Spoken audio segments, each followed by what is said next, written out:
What Anton Daniels is doing to Black America is plain evil.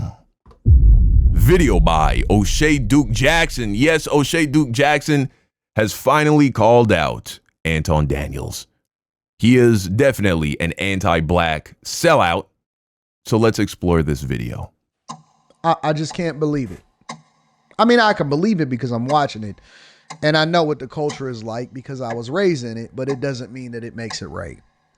Recently, I've been covering the decline of many Black conservative commentators. Right. People such as the Hodge twins and even Officer Brandon Tatum. And of course, what I'm saying about them is true. At least I feel so. While they are right on many issues and aspects of their commentary, they tell half-truths, meaning that they don't explain the entire situation as to why something is going on. They're pretty much just cut and paste. Right. This is happening and Blacks are to blame. But when you look at the whole situation, it's more to be told there. And in the comment sections of the videos, one name keeps coming up. Anton Daniels. Right. For example, look at this. You can add Anton Daniels to the list. For sure. Keep calling him out, Unc. Anton Daniels is next. We lost him to the system. Anton Daniels, he's the same as the twins. I know you're cool with Anton, but that's what Anton Daniels do. Most certainly. Damn. So guys, I gotta offer you an apology.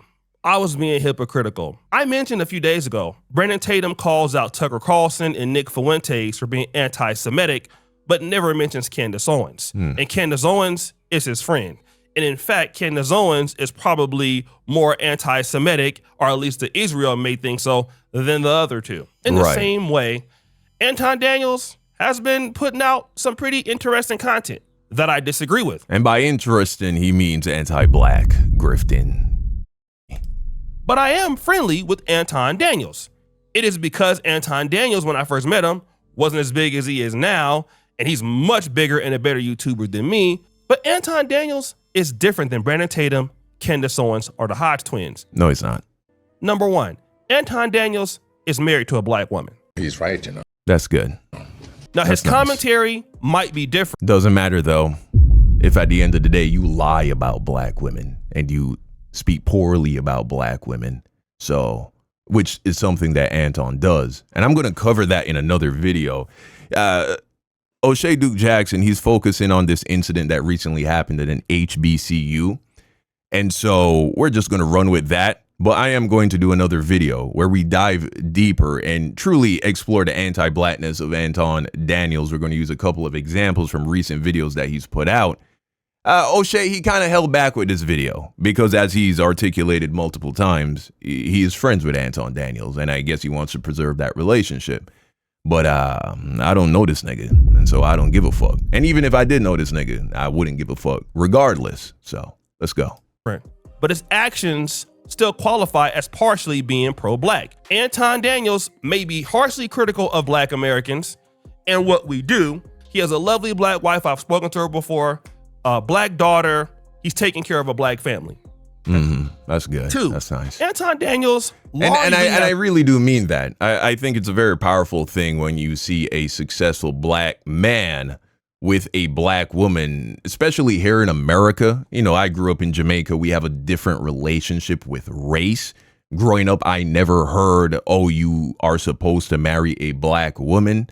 However, my Black American friends, several of them have told me that that's something they heard quite often since they were young boys. You know, you should marry a Black woman. You should get with a Black chick. No white women, especially white women, are forbidden because they're going to holla grape and they're just, you know, you'd be marrying your oppressor, essentially, at least symbolically. And so I understand that. I appreciate that. And in the context of American culture and American history, I think it's a very important and good thing when Black people marry other Black people. You know, I'm in an interracial marriage. My wife's Mexican. But yeah, okay, let's keep it pushing. It's a Black base. And at first he was. But that ain't gonna get, you don't get a pass just because you marry a Black chick, dud. Marketing his content towards the Black community. All the Black podcasts he has, the live events he's done, he monetizes a Black audience, which I respect. he wasn't trying to just get to an all-white audience. Anton Daniels has definitely grown his offline presence. He's appeared on Fox News, he's appeared on Dr. Phil, and this is a part of his marketing strategy. He's not staying still. And that's why Anton Daniels is probably gonna cross 1 million subscribers in the next 2 weeks or a few weeks. I don't give a fuck if you have to sell out black people in order to grow your platform, because his most popular videos are the ones that are against black people, black women especially. He's kind of a hybrid between an anti-black sellout and a red pill guy. Because, number one, of his work ethic and exactly how he moves around. His strategy is really monetizing the black community while being harshly critical of it. And he's one of the few people that have shown that you can strongly do that. 3, Anton Daniels has a white... He's no different than the Hodge twins, though, in that regard. The Hodge twins also started off with a primarily black audience. That's usually how it goes, man. When you're a small creator, the first people to gravitate towards you are usually people with a similar background, usually from the same race as you, and that's just how it goes. A range of content. He can cover red pill things, he can cover geopolitical things, and he can then come back and criticize the black community, which is different than the Hodge twins, who all they talk about is black fatigue, or even Officer Tatum, or even Candace Owens. He covers more culturally than the other ones. No, that's not a fair assessment, because Candace Owens does not only talk about black people this, black people that. And so if we are writing off Candace Owens because of her anti-black content, despite the fact that she talks about a plethora of things, far more than Anton Daniels or Brandon Tatum or the Hodge twins, far more.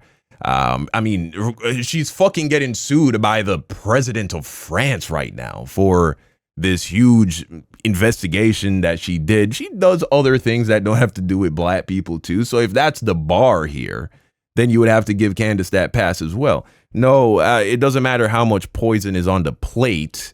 It don't matter if the rest of the food isn't poisoned. If a small morsel of that food is poisoned, the whole plate is bad. A good tree can't bear bad fruit. At least that's what the Bible says. So that's kind of why I didn't want to really bring him up a lot. You're right. I'm a hypocrite, and I got to call it out. You guys got me. Got him! Anton Daniels is being a little disingenuous with his content. He does tell truths, but many of them are half-truths. And I have an example of what I'm talking about. Rewind.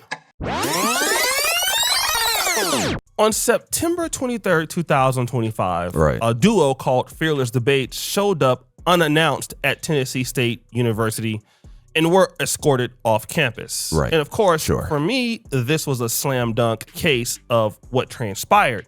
But this is where me and Anton Daniels differ. Anton Daniels saw it the same way that other black conservatives saw it, that the students were rowdy and the students were tripping.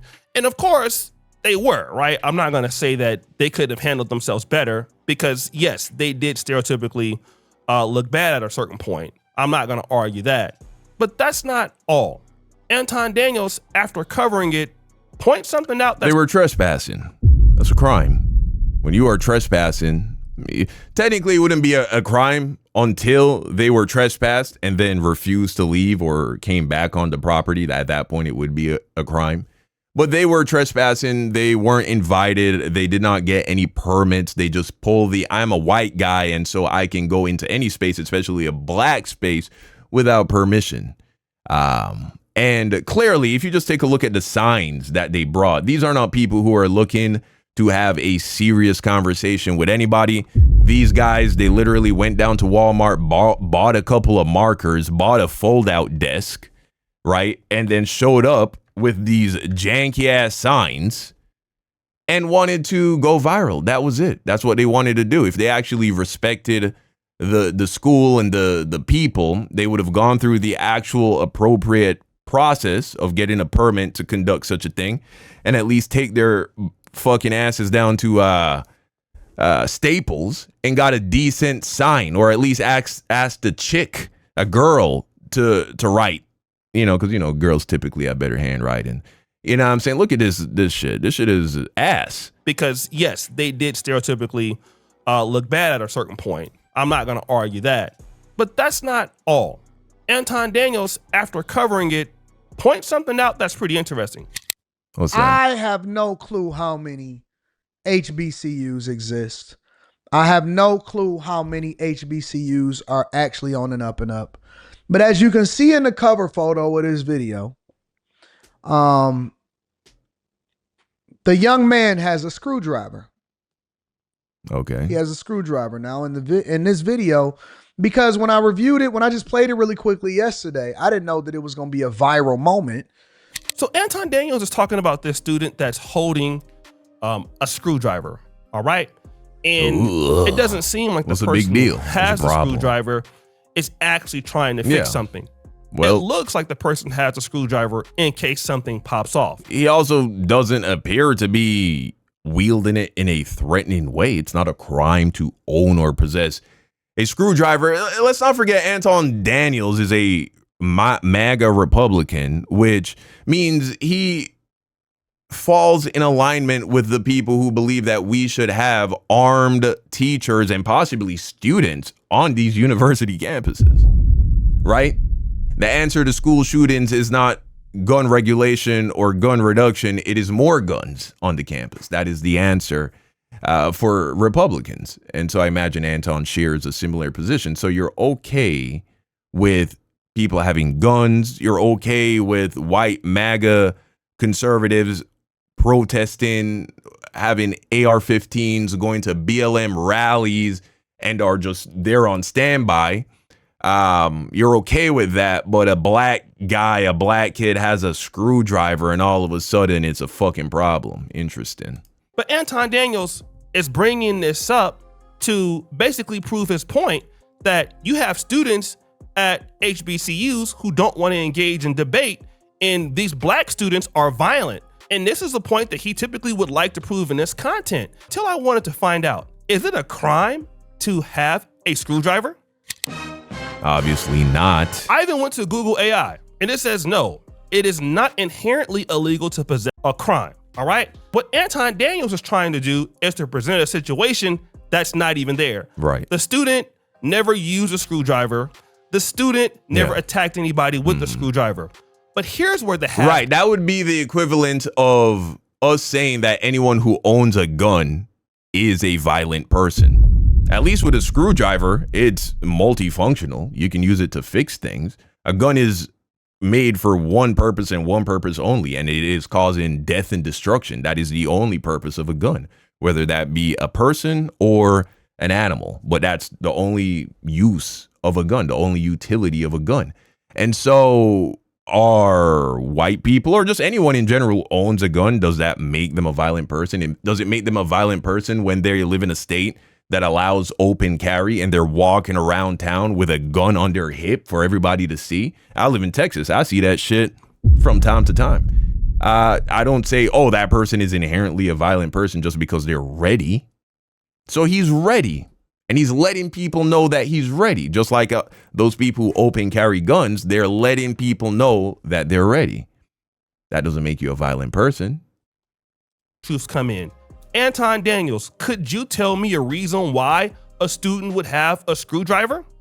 On alert and on pause, at least 6 historically black colleges have halted activities after receiving potential threats against their campuses. The lockdown measures come in the wake of yesterday's shooting of Charlie Kirk, though officials have not linked any of those threats to that shooting. On September 11, 2025, Charlie Kirk officially died after being shot on September 10th. HBCUs went under lockdown, meaning that MAGA supporters or Charlie Kirk supporters were making death threats to HBCUs. And these HBCUs, nor the students or the staff, had anything to do with what happened in Utah. In fact, HBCU campuses are so far removed from Utah, it's ridiculous. It's literally on the other side of the country. So even though they were not at fault, these people, white people, I'm assuming, were calling and threatening these schools. And which schools went under lockdown? Well, we can see Alabama State University, Virginia State University, Hampton University, Southern University, Clark Atlanta University, Spelman College, Bethune-Cookman University. So the states that were affected are Alabama, Florida, Louisiana, Georgia, Virginia. Right. Students are on lockdown. Some people are afraid to go to class, okay? This was just 12 days ago. In Tennessee State or Fisk University, none of these states were mentioned. But guess what? You see these MAGA students come onto the campus, and every HBCU had to be on high alert. There's no way that these schools could be under lockdown, right, and the other schools don't understand what's going on. Every school is taking security precautions at this time. All right? However, Anton Daniels... Yeah, you got to remember, these are the faces of school shooters. You're going to an HBCU. You're getting threats from white supremacists, MAGA white supremacists. Then a couple of MAGA white supremacists come with janky signs and no permits talking about, let's talk about why racism doesn't exist. Trying to clip farm. Yeah, I think that I would take that as something to be quite wary of, right? Daniels doesn't want to mention why the student may have had a screwdriver. And obviously, if I'm a student there, it would be from protection, because these whites have been talking about threatening blacks. Then you have some whites who are emboldened enough to come onto your campus, and you didn't expect them to be there, right, which we'll get into a little bit later, but they came anyway. So would you go and get a screwdriver protection? Yeah, I probably wouldn't do it myself, but it's the point of why they're doing it. Why are these students acting hostile? Literally, MAGA threatened them. And this is what Anton Daniels leaves out. So many of these guys leaves out. Don't get me wrong. Yeah, black people do a lot of things that don't make sense, but he don't want to call out the fact that MAGA was threatening. Everything happens for a reason. And black students, he want to leave that all the way out. And that's what is disingenuous, in my honest opinion. Let's go into more of his commentary. This young white man was looking to have conversations and debate on the campus of Tennessee State University, which is an HBCU. And when he pulled up to Tennessee State University, I'm pretty sure that he anticipated some pushback, but I'm not sure if he anticipated a practically a riot. Listen, a riot has a definition. You can't just call any time you have a group of people who are being loud and disapproving of you. You can't call that a riot. A riot actually has a definition. The definition of a riot is a violent disturbance of the peace by a crowd. A violent disturbance of the peace by a crowd. Here's a problem with that. Where's the violence? Because last time I checked, getting loud isn't getting violent, right? Otherwise, are you ready to wear the title of an abusive husband? Are you ready to wear the title of someone who's committed domestic violence against your wife? Because who hasn't gotten loud with your wife, one or two times, huh? Right. Getting loud is not violent. It's not. So unless you can prove to me that there was some destruction of property or somebody got physically harmed, then you calling this a riot either reveals your ignorance and your incapability to wield words properly. And Anton Daniels, he's an eloquent man. I can admit that this man knows what words mean. And so I don't think that's what's going on here. What he's doing is being disingenuous. He's grifting. He's lying. This is what white people love to say about black people in the BLM protests. They're riots. They're riots. Everything's a fucking riot. Interesting. They don't call what happened on January 6th a riot, though. Here, it was civil disobedience, I'm sure. Thought that these guys would try to start a riot. Okay, now if he believes that, if Anton Daniels believes that he thought it would cause some confusion going into an HBCU, then let's look at why the person would come to an HBCU. If you thought that you were going to get there and something was going to happen, then why would you go in the way that you went? Why would you go without the protection that you could clearly help yourself or help the students if you felt that way? Anton Daniels is using his opinion to justify what the guy did. And he's saying, hey, he probably was expecting some pushback. Well, why was he expecting some pushback, Anton? Oh, because you know that most HBCUs lean toward the left. And also, you would have to know that HBCUs were threatened by MAGA supporters. And you have to also understand what an HBCU is. Why do we even have HBCUs in America? Think about that. Why do we have HBCUs? It's because we live in a racist country that was founded upon white supremacy and slavery. Without slavery, America wouldn't exist today. I mean, eventually it would have, because America is probably the best piece of land on the planet.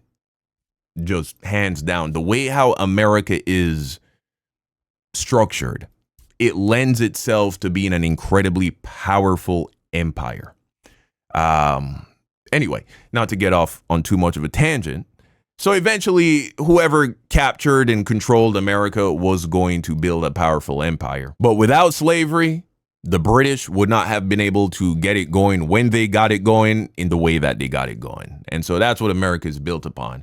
And eventually, black people, they got their freedom and they wanted some education, and they weren't being allowed to go to universities where white people are going. Right. And even the ones that they could find that did allow them, I'm sure they still had to deal with aggression and racism. And so HBCUs were created to give black people a safe environment where they can go and learn and not have to worry about racism or being harassed by white people who are all insecure because they understand that everything they have is built on blood money, essentially. And they're insecure about that, and they feel bad about that. And that's what white guilt is. The very first batch of white people that came to America from Europe, they all died. They all died. They had a colony. It failed. And there was actually pretty strong evidence to suggest that they turned to cannibalism in the very last days. If it wasn't for black people, they just couldn't hack it. They couldn't get it done. They needed black people to get the shit done. But deep down, they know, and they're insecure about that. And this is why they're obsessed with black people, because we are a constant reminder of the evil that they had to do in order to get where they are. Nobody is entitled to a debate. I can't just come up to you and force you to have a debate that you don't want to have. This is why Charlie Kirk and other people like him have to get permission from the school, because not only do they have to get permission to make sure that they're doing things properly and safely, but also they need to find out, do people even want you here? Do our students even want to have this dialogue with you? Is this something they're interested in? Otherwise, you are just an annoyance. You're just there to pester and harass people and cause a spectacle.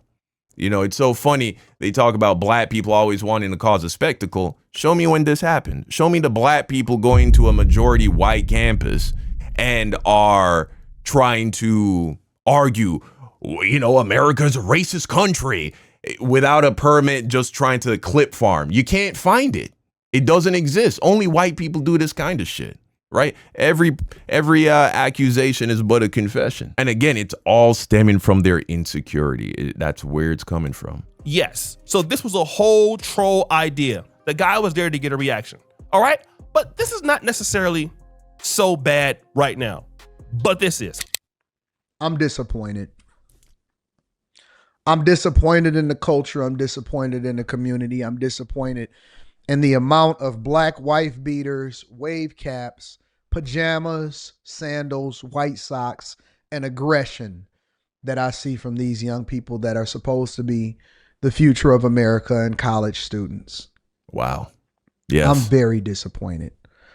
The amount of aggression that people want to get into a brawl is crazy. It's crazy. I just can't believe it. I mean, I can believe it because I'm watching it and I know what the culture is like because I was raised in it, but it doesn't mean that it makes it right. These guys have on sandals, pajamas, wave caps, and these are the kids of our future. Okay, these are valid points because I've went to HBCUs in predominantly white institutions, and yeah, these students do dress down. But here's what Anton Daniels that's the culture. White students also dress down. They also wear sandals. I mean, if you want to talk about sandals, white people are the king of sandals. Yeah, when I was going to high school in America, I went to a very diverse high school with I'm pretty sure it's safe to say at least majority, if not a super minority of white people. And they were the ones who I would see wearing pajamas to school. They were the ones I would see wearing pajamas to Walmart. Black people did it too, but everyone does it. It's kind of like a thing. It's new. It's just a thing. It's a trend. It's not a big deal. Wearing pajamas to class, doing whatever the hell they feel like doing. Like, I went to school with white people. Like, I understand, like, all college students do this. Now, if you want to talk about bonnets and wave caps, that might be culturally, but white people do equally things, if not worse. Right. So, again, this is just to prove his point about how down bad the schools are. But here is what Anton Daniels is also not mentioning. Did the Fearless Debate guys have any permission from the school to be there? No. Fearless Debates did not have permission from Tennessee State University.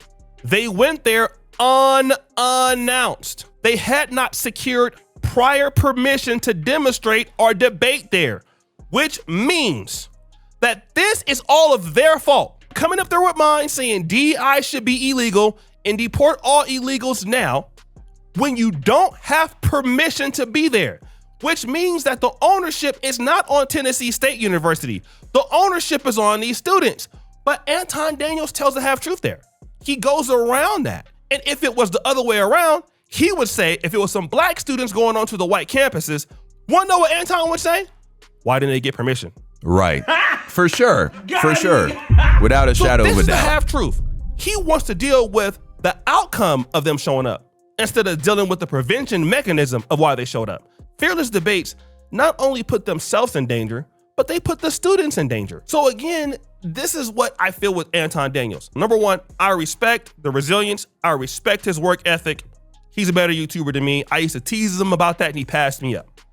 However, the half-truths I think are disingenuous. Not only do I think they're Yeah, like I said earlier, Oshay Duke Jackson, he definitely held back. I have a lot of respect for Oshay. We react to a lot of Oshay's videos here, and I can understand that. I can appreciate holding back because of a friendly relationship you have with somebody. And so even though you don't agree with their positions, you just, whatever. I understand that. But don't worry, Oshay. I have no connection, no loyalty, no nothing with Anton Daniels. And so we're going to do a follow-up video where we actually really expose the anti-blackness and the anti-black woman grift. And for me, see, just being hard on a group of people doesn't necessarily qualify you as being a grifter or being anti-black. I'm not saying that you can't criticize black people in general.